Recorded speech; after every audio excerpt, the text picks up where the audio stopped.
Let me read to you a passage from the 16th chapter of St. Matthew's Gospel, verses 13 to 23. It's the Gospel for Thursday of the 18th week of Ordinary Time. St. Matthew writes, "When Jesus came to the region of Caesarea Philippi, he asked his disciples, 'Who do people say the Son of Man is?' They replied, 'Some say John the Baptist, others say Elijah, and still others Jeremiah or one of the prophets.' 'But what about you?' he asked. 'Who do you say I am?' Simon Peter answered, 'You are the Christ, the Son of the living God.'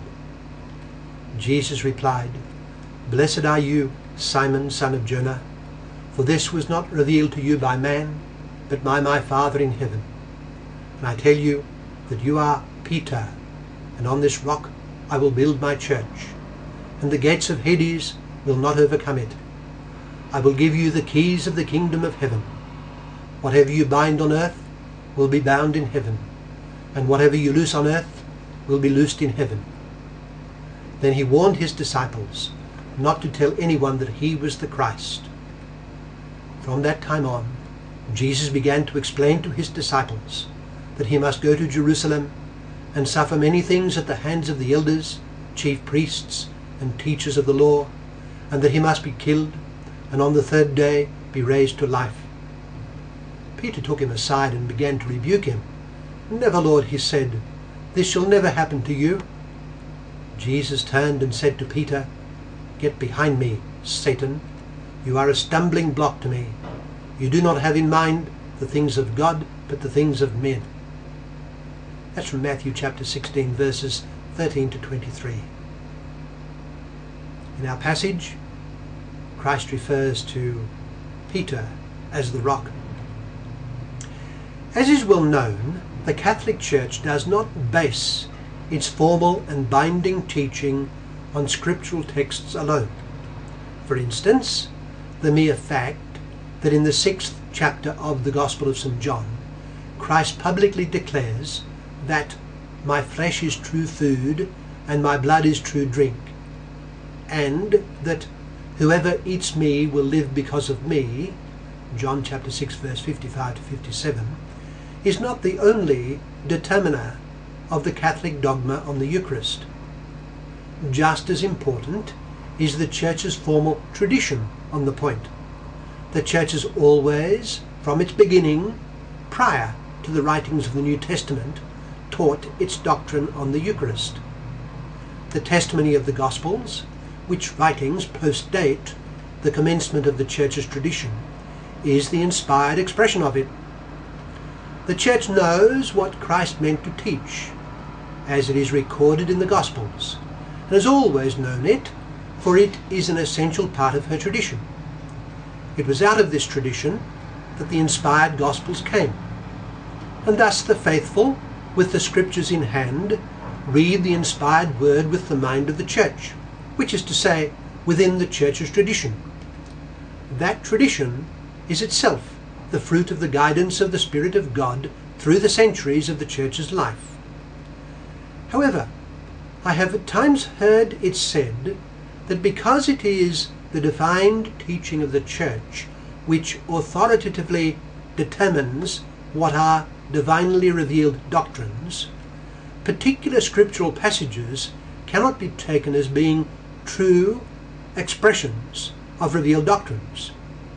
That is to say, what I mean is that while the Catholic knows that Christ taught the doctrine of the Eucharist because the Church has declared this to be a point of divine faith, he cannot point to particular gospel texts as most certainly expressing that very doctrine.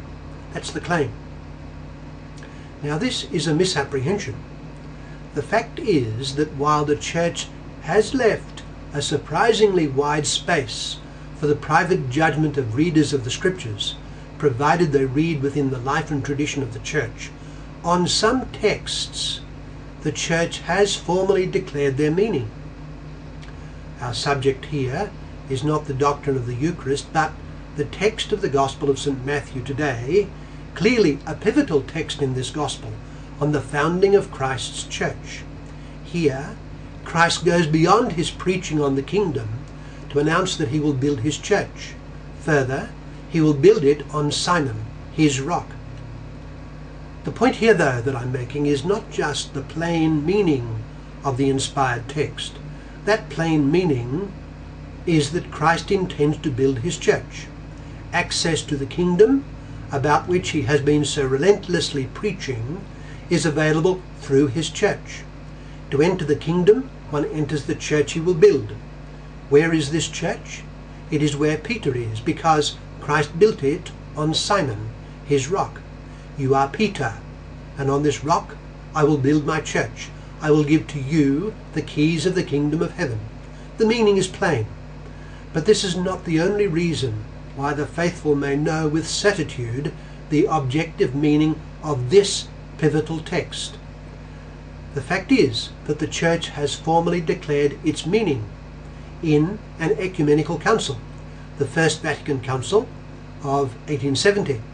That is to say, the Church has declared that this plain meaning of this gospel text, is part of the tradition of the Church. One need not simply rely on private judgment to know what the text objectively means.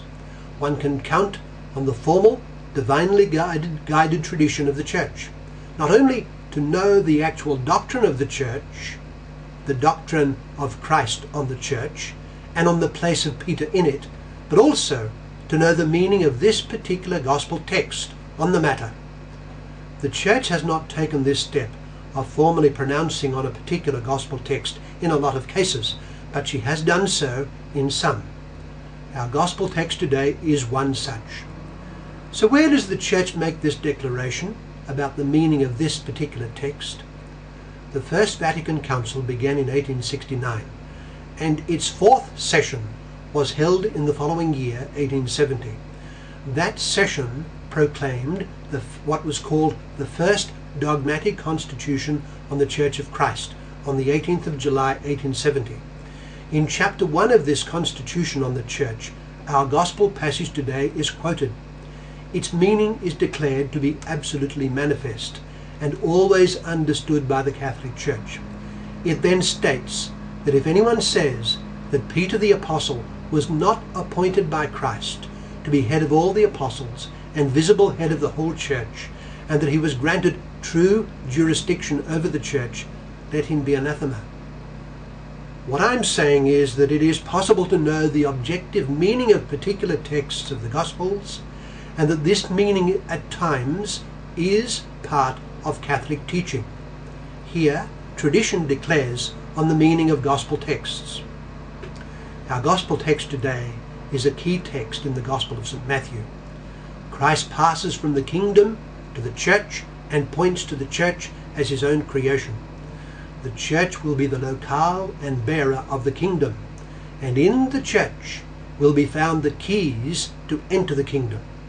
He entrusts the keys to Simon, whom he declares to be the church's visible rock, the visible vicar or representative of himself, who is the unseen rock of the church. The 12 share with Simon the holding of the keys, but it is Simon above all to whom they are entrusted. He is Peter, and those keys are passed on to his successors, with whom all of Christ's disciples are called to be in communion. So let us ponder long and lovingly on Christ's words in our gospel text of today.